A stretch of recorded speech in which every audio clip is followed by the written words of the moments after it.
Imagine reading a brilliant, really heart-wrenching story Mm-hmm. and, closing the book and thinking like, wow, I totally understand it. Right.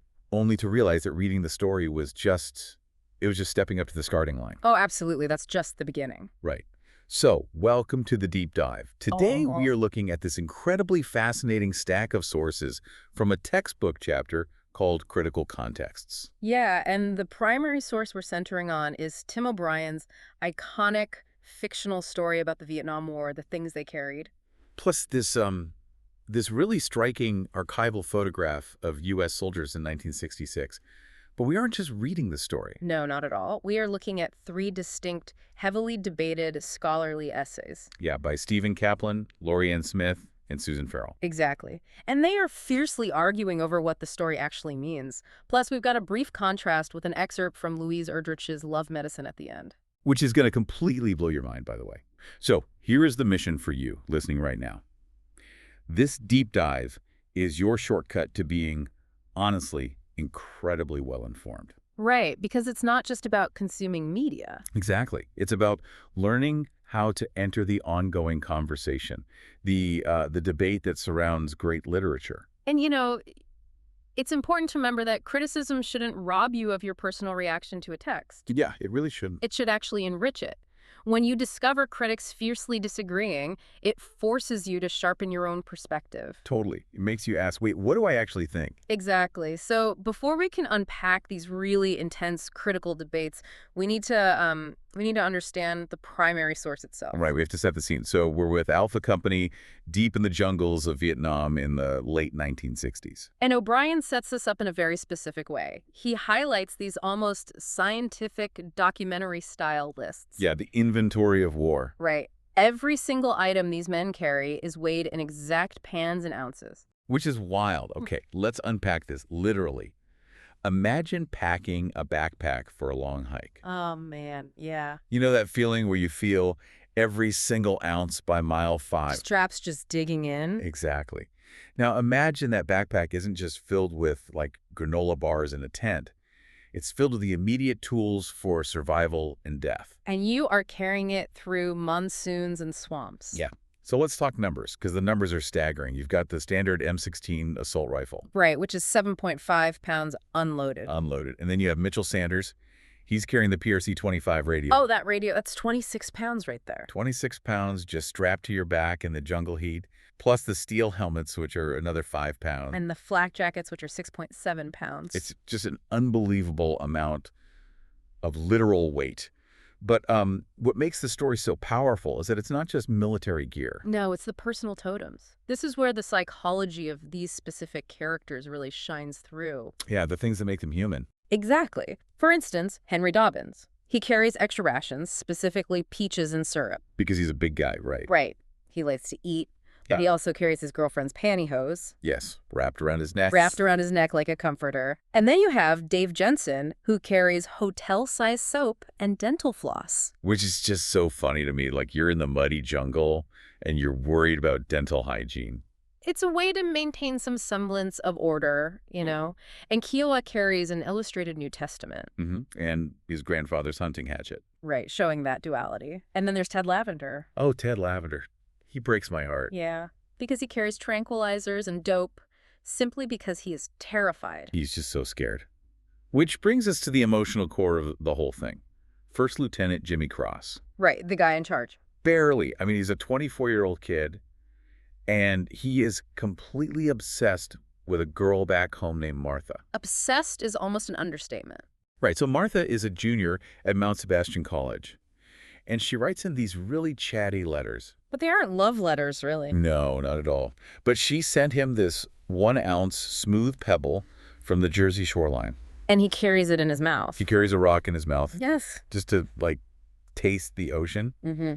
And he spends all his time obsessing over whether or not she is a virgin. It's a total escape mechanism. He's completely detached from the reality of the war. Which leads to the climax. Yeah. You want to break down that pivotal scene. Yeah, it's a terrifying moment. The men are incredibly tense. They're waiting for Lee Strunk to emerge from searching this terrifying, claustrophobic Viet Cong tunnel complex. Just staring at a hole in the ground. Exactly.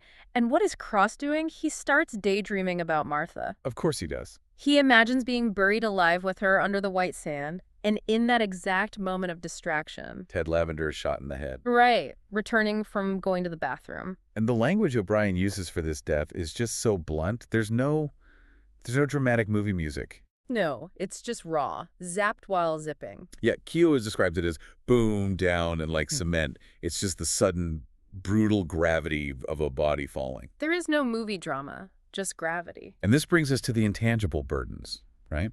Because after Lavender dies, the weight shifts from radios and helmets to grief. Grief, terror, cowardice. And that phrase, the fear of blushing. The idea that men died just to avoid the embarrassment of not being brave. It's profound, and Cross's reaction to Lavender's death is extreme guilt. He totally blames himself. He does. He burns Martha's letters and photos using heat tabs in his foxhole. Just destroying his connection to home. He vows to dispense with love, to enforce strict discipline, and to be a hardened officer. And if you want to really visualize this, look at the archival photograph provided in the textbook. The 1966 photo of the U.S. soldiers on a search and destroy patrol. Yeah, it's black and white, and you just see the visual reality of everything we're talking about. The heavy gear, the helmets, the helicopters in the background. It really grounds the fiction in this harsh historical reality. It does. But that actually brings us to a huge question. And this is a great transition. Okay, what's the question? Well, if this is a work of fiction, if Jimmy Cross isn't a real person, why does O'Brien give us these exact meticulous weights? Ah, right. Why the documentary style for a made-up story? Exactly. And this leads perfectly into our first scholarly source, the essay by Stephen Kaplan from 1993. Right. Kaplan's core argument is fascinating. It's all about the undying uncertainty of the war. Break that down for me. So Kaplan argues that the U.S. government invented the political facts of the war. Like the domino theory, things like that? Exactly. But for the soldiers actually on the ground, the only absolute certainty was that nothing was certain. Right. The breakdown of facts. Yes. So O'Brien uses this documentary tone, using transitional phrases like for instance and in addition. And he starts paragraphs with because, which feels very logical. Exactly. He does it to trick the reader into a false sense of security. Okay, wait, let me push back on this for a second. Go for it. If everything in Vietnam is so uncertain, isn't it a huge contradiction that the narrator is obsessively telling us a grenade weighs exactly 14 ounces? Well, what's fascinating here is that this is exactly O'Brien's trap. A trap. Yes. Kaplan points out that O'Brien gives us a fact only to immediately undercut it. Oh, like with the whole virginity thing. Precisely. For example, the text says, Cross knows. Martha has boyfriends. But wait, we aren't told how he knows. He doesn't actually know. Right. And he is almost sure she is a virgin, but then spends all night wondering if she actually is. Oh, wow. So the facts are actually just illusions. Kaplan views this kind of fiction as a game or a performative act. Like he's playing with the reader's need for certainty. Exactly. O'Brien forces the reader to experience the same frustrating, maddening uncertainty that the soldiers felt in Vietnam. He's blurring the line between what happened and what might have happened. It replicates the psychological chaos of the war perfectly. That is so interesting. Okay, so Kaplan focuses a lot on the nature of truth, but let's pivot the conversation. Let's do it. Because the next critic we have, Lorrie N. Smith. Her piece is from 1994. She looks at the power dynamics of who gets to tell that truth. Yes, she brings in a strong feminist critique. Right. What's her core argument? Smith's core argument is about the exclusion of the feminine. Okay. She argues that the things they carried actually reinforces patriarchal structures and marginalizes women. Really? How so? She says it turns war stories into this highly exclusive masculine right. So what does this all mean for you, the reader? It's like the narrative is an exclusive VIP club. That's a good way to put it. And the password to get into this club is what Smith calls the alphabet of trauma. Right, the language of war. And female readers and female characters are explicitly left out in the cold. Exactly. Smith breaks down Jimmy Cross's character arc into this equation of danger. An equation. Yes. For Cross, imagination equals women, which equals distraction, which equals danger, and that ultimately equals death. Because he was daydreaming about Martha when Lavender died. Exactly. So to survive and become a true warrior, Cross feels he must suppress his femininity and renounce Martha entirely. He literally burns her letters. Right. And Smith explains how Martha isn't really a character at all. She's a blank page. emphasized by the fact that he's obsessed with her virginity. Yes. She's used only as a projection for male trauma. She represents the other world back home that will never understand the soldiers. It's just a screen for him to project his own fears onto. And there's a really dark detail Smith points out, right? Yes. Smith points out this dark, borderline sadistic fantasy Jimmy has about Martha. He's looking at a photo of her playing volleyball. Right, and he imagines tying her to her bed and touching her knee all night. It's super unsettling. And Smith notes that the text presents this male-empowering fantasy as just a natural result of him being a kid at war. Like it's just a normal coping mechanism. Yeah. Now, obviously, we have to remain completely neutral here. Absolutely. We are just exploring Smith's feminist perspective fully. We aren't endorsing it or attacking it, but it is a really heavy critique. It is. But in the world of critical contexts, a strong argument invites a fierce counter-argument. Always. Which seamlessly brings us to Susan Farrell. Her essay came out in 2003. Yes, and she wrote a direct defense against Smith's critique. She pushes back hard. What's her main point? Farrell highlights the distinction between author and narrator. Okay, unpack that. She says you cannot confuse Tim O'Brien, the author, with Jimmy Cross, the character. Or even Tim O'Brien, the fictional narrator, right? Exactly. They are separate entities. Okay, here's where it gets really interesting, but let me push back. Go ahead. Isn't that a convenient cop-out? Just saying, oh, the character is being misogynistic, not the writer. This raises an important question. But Farrell argues that O'Brien wants us to see Jimmy Cross as irrational and flawed. He's not holding Cross up as a hero. Not at all. Farrell dives into the concept of the false comfort of blame. The false comfort of blame. That's a great phrase. Let's analyze Lavender's death again. It was completely random. Yeah, he was just going to the bathroom. So why does Jimmy Cross take the blame so intensely? Because it's easier than accepting that death is random. Exactly. Blaming his love for Martha gives him a false sense of control. Oh, wow. If he caused the death by daydreaming, then he can prevent future deaths by following standard operating procedures. By being strict and burning the letters. Right. The human mind prefers the heavy burden of guilt over the terrifying reality of random, meaningless death. That is so deep. So he feels guilty because it means he has control. Yes.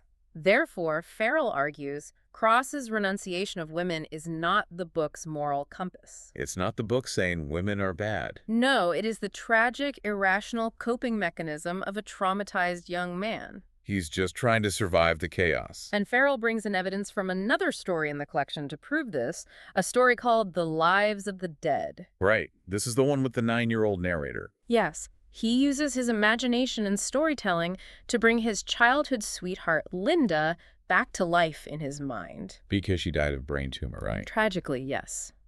But Farrell notes how this proves that the imagination isn't a dangerous, feminine distraction. It's not the thing that gets people killed. Quite the opposite. Fiction is the ultimate tool to cross boundaries, communicate trauma, and heal. It's the only way he can cope with Linda's death. That completely flips Smith's equation on its head. It really does. It's a brilliant defense of the text. It is. Okay, so we've been deep in the jungles of Vietnam and deep in literary theory. We have. But to fully understand how textbook editors build these critical contexts, we have to look at the brief final source provided in the stack. Yes, and this one is a bit of a curveball. It totally is. It takes us entirely out of Vietnam and drops us onto a reservation in North Dakota. We are talking about an excerpt from Louise Erdrich's Love Medicine. Right, and it's all about the contrast of the touch. Let's set the scene for this one. So the narrator's talking about Grandma Cashpaw. And apparently Grandma Cashpaw saved the narrator from being thrown in a slough in a potato sack. Which is a horrifying image. Very. But the narrator talks about having the touch. They have these secrets in their hands that no one asked for. Right. And this touch allows them to snap the knotted blue snail-like veins of their grandma's legs. And let the medicine flow out. Exactly. It's this very visceral, physical act of healing. Now, if we connect this to the bigger picture... Yeah, how does this relate to O'Brien? Think about the hands in O'Brien's story. Hands holding 26-pound radios. Hands cutting off thumbs. Hands gripping a 1-ounce pebble in a dark tunnel. Exactly. Now contrast that with the hands in Erdrich's story. Oh, wow. It shifts the context entirely. From hands as instruments of war and psychological burden... to hands as instruments of ancestral healing and medicine. It's a profound juxtaposition. And this is exactly why readers study literature critically. To see those connections. Yes. to see how different authors use similar motifs, like the physical weight of the body and the hands, to explore vastly different human experiences. It shows the incredible range of storytelling. It really does. Which brings us to the end of our deep dive. And honestly, I have to congratulate you, the listener. You've covered a lot of ground today. You really have. Yeah. You didn't just read a story today. You learned how to dissect the anatomy of literary debate. You now have the tools to look at any article, book, or movie critically. You can ask, what is the text doing? Who is it excluding? And how does the author separate themselves from the characters? And being well-informed means embracing multiple conflicting perspectives. Not just picking one side. Right. It's like holding Kaplan's uncertainty, Smith's critique, and Farrell's defense in your mind all at once. It's mental gymnastics, but it's so worth it. Absolutely. So I want to leave you with a final provocative thought to mull over. Something to keep the gears turning. Exactly. We've spent this whole deep dive arguing about how a writer uses fiction to make sense of the past. Mm-hmm. But if storytelling is the only way to effectively process and communicate the horror of historical trauma, as these critics suggest. Where does that leave the actual history? Exactly. What happens to the truth of those who never return to tell their stories? The Ted Lavenders of the world. Yes. Does the ultimate truth of a historical event belong more to the people who physically lived and died in it? Or to the artists who survive to shape it into fiction for the rest of us? It's a heavy question. But that's what makes this stuff so incredible to explore. Thank you so much for taking this deep dive with us today.